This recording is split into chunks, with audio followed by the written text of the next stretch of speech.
Olá, povo de Deus. Chegado o momento do nosso devocional diário, estamos já caminhando para o capítulo 19 do Evangelho de Mateus. Evangelho de Jesus Cristo, segundo escreveu Mateus.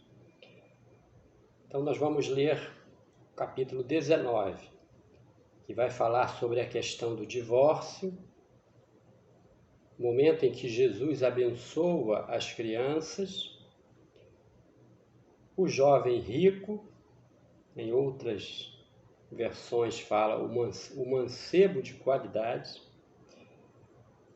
e a última porção, concluindo o capítulo 19, o perigo das riquezas. Deixa eu pegar aqui a dama, que ela está...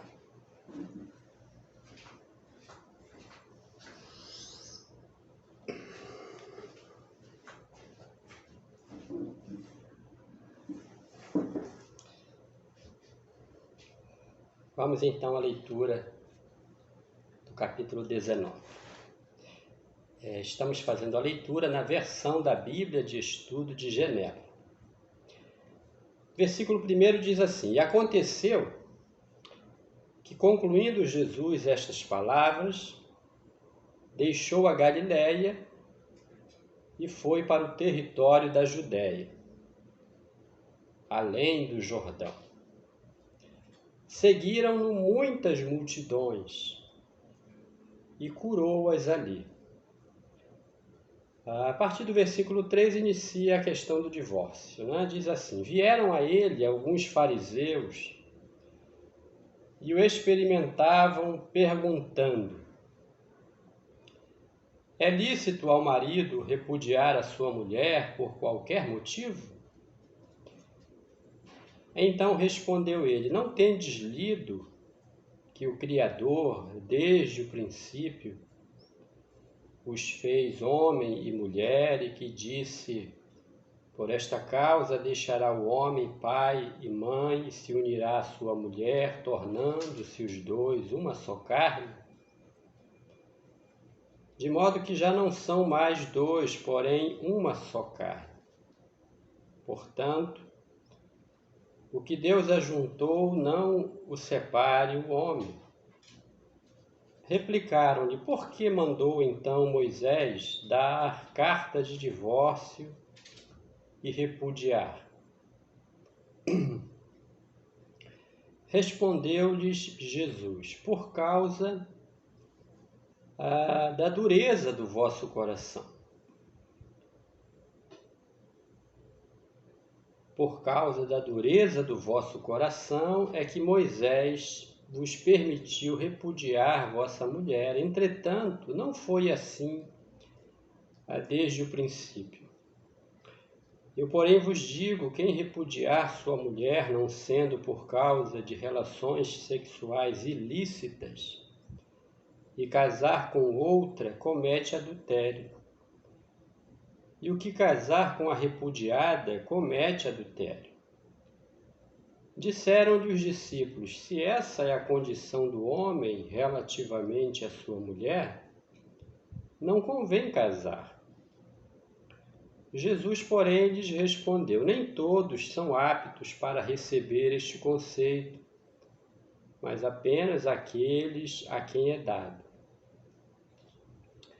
Porque há eunucos de nascença, há outros a quem os homens fizeram tais, e há outros que a si mesmos se fizeram eunucos por causa do reino dos céus. Quem é apto para o admitir, admita. Esse aqui é um tema polêmico, né? Em todas as gerações, a família, né, como célula máter da sociedade, convive com essa questão. Não foi diferente com os contemporâneos de Jesus. O desafio do matrimônio, o desafio de um convívio pautado na fidelidade, na verdade, no respeito, na cumplicidade, no amor. São muitos os desafios externos e internos também. E a palavra de Deus, ela não envelhece, não perde o seu valor. Está aí para nós meditarmos nela e o Espírito Santo sempre nos dará o bom entendimento. Versículos 13, 14 e 15. Jesus abençoa as crianças. Trouxeram-lhe então algumas crianças para que lhes impusesse as mãos e orasse, mas os discípulos os repreendiam. Jesus, porém, disse: Deixai os pequeninos, não os embaraceis de vir a mim, porque dos tais é o reino dos céus. E tendo-lhes imposto as mãos, retirou-se dali. A bênção sobre as crianças, né? No ministério terreno de Jesus, nesta oportunidade, o Senhor repreendeu seus discípulos para que eles não impedissem as crianças de irem para o seu colo e recebessem do Mestre a oração e a bênção. E é isso que os adultos devem para as crianças, né? Respeitar a sua infância, respeitar e dar a elas a garantia de viverem a sua infância pautada pela inocência, como um momento oportuno para o ensino do adulto, seja ele pai, mãe, tio, avô, avó, de ensinar, orar pelas crianças e as abençoá-las. Lição preciosa do Senhor Jesus para nós. O jovem rico, versículo 16. Eis que alguém, aproximando-se, lhe perguntou: Mestre, que farei eu de bom para alcançar a vida eterna? Respondeu-lhe Jesus: Por que me perguntas acerca do que é bom? Bom só existe um. Se queres, porém, entrar na vida, guarda os mandamentos. E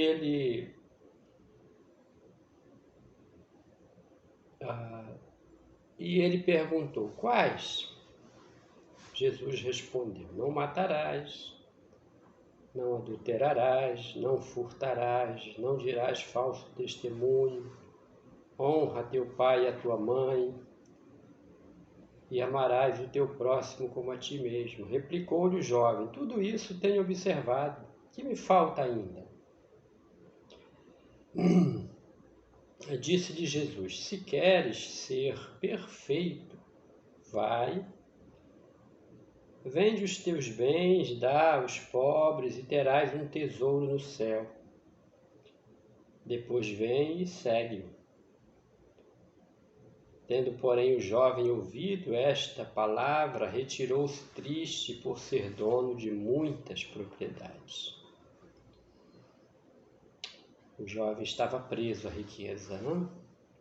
Tendo ali diante dele o príncipe da vida, Salvador, o Emanuel, sendo ele o cumpridor dos mandamentos, como ele se dizia, teve a oportunidade de ouro da sua vida, a oportunidade de ingressar no caminho para a vida eterna, mas as riquezas, os bens lhe prenderam, lhe amarraram e ele não conseguiu se soltar e perdeu a oportunidade. O perigo das riquezas, na sequência desse texto do jovem rico. Então disse Jesus a seu discípulo: Em verdade vos digo que um rico dificilmente entrará no reino dos céus, e ainda vos digo que é mais fácil passar um camelo pelo fundo de uma agulha do que entrar um rico no reino de Deus. Ouvindo isto, os discípulos ficaram grandemente maravilhados e disseram: Sendo assim, quem pode ser salvo? E Jesus, fitando neles o olhar, disse-lhes: isso é impossível aos homens, mas para Deus tudo é possível. Então lhe falou Pedro: eis que nós tudo deixamos e te seguimos. Que será de nós? Jesus respondeu: em verdade vos digo que vós, os que me seguistes, quando na regeneração o Filho do Homem se assentar no trono da sua glória, também vos assentareis em 12 tronos para julgar as 12 tribos de Israel. E todo aquele que tiver deixado casas, ou irmãos, ou irmãs, ou pai, ou mãe, ou mulher, ou filhos, ou campos, por causa do meu nome, receberá muitas vezes mais e herdará a vida eterna. Porém, muitos primeiros serão últimos, e os últimos serão os primeiros. Glória a Deus. É essa porção para hoje. O Evangelho, segundo escreveu Mateus, capítulo 19, no nosso devocional diário. Seja abençoado você e sua família, em nome de Jesus. Amém.